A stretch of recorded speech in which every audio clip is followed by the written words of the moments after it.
Shalom, shalom, shalom, shalom. Selamat pagi. Sejahteralah hidup kita di hari Selasa tanggal 5 April tahun 2022 ini. Puji Tuhan kita bisa berada di hari ini, dan seperti Dia telah memberkati tidur malam kita, maka di sepanjang hari ini juga Tuhan pasti memelihara kita. Amin.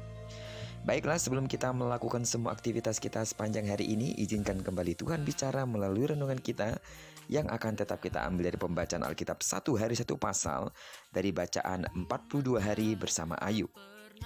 Dan hari ini kita telah memasuki hari yang ke-28, maka kita akan membaca kitab Ayub pasal yang ke-28 ayat pertama sampai dengan ayat yang ke-28.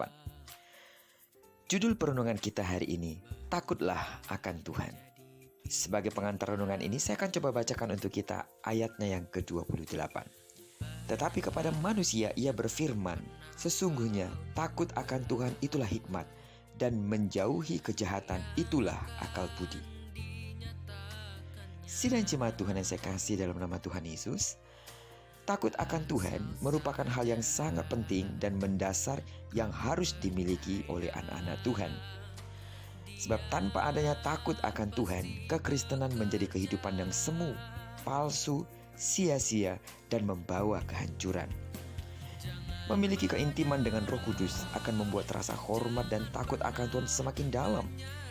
Rasa takut akan Tuhan bukanlah takut yang negatif seperti melihat hantu atau sesuatu yang menakutkan, melainkan suatu sikap hati yang benar di hadapan Allah, di mana ada kegentaran dan rasa hormat kepada pribadi Allah yang adil, kudus dan benar, yang tegas dan tidak mau kompromi terhadap kesalahan sekecil apapun.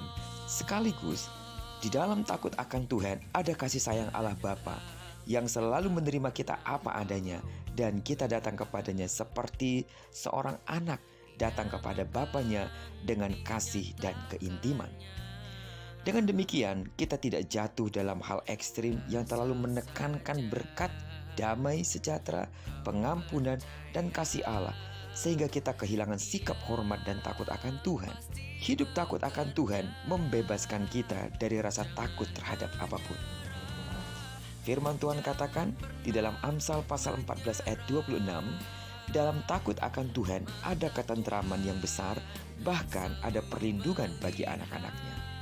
Percayalah bahwa selama kita hidup di dalam Dia, berjalan di dalam kehendak-Nya yang sempurna, melayani Dia dengan tulus hati, maka tidak ada hal apapun yang dapat menakutkan dan menguasai kita, karena Tuhan yang memegang kendali hidup kita.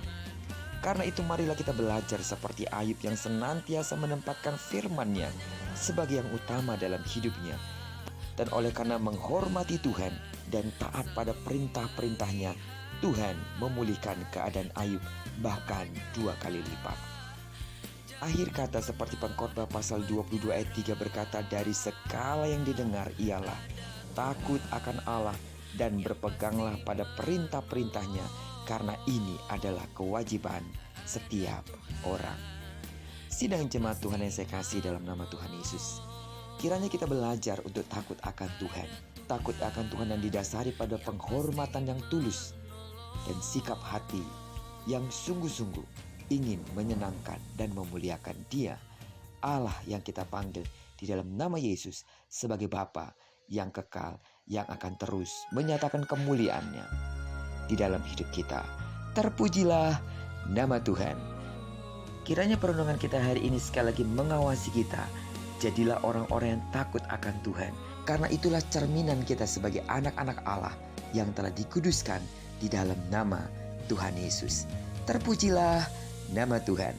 Diberkatilah kita sepanjang hari ini dan digenapi firman yang berjanji bahwa apa yang dikerjakan tangan kanan dan tangan kiri kita dibuatnya berhasil. Kemanapun kaki kanan dan kaki kiri kita melangkah, percayalah di sana kemuliaan Tuhan akan dinyatakan. Amin. Doaku bagi seluruh sidang jemaat Tuhan sepanjang hari ini, engkau akan mengalami kemuliaan Tuhan. Dan tidak jemu-jemunya aku terus berdoa buat sidang jemaat Tuhan yang mungkin saat ini dalam pergumulan yang berat, bahkan yang sakit secara fisik. Dalam nama Tuhan Yesus, Tuhanlah yang menjadi sandaran dan pertolonganmu. Diberkatilah kita bersama dengan orang-orang yang kita kasihi, serta bersama dengan orang-orang yang kita cintai, dimanapun mereka berada. Terpujilah nama Tuhan. Shalom.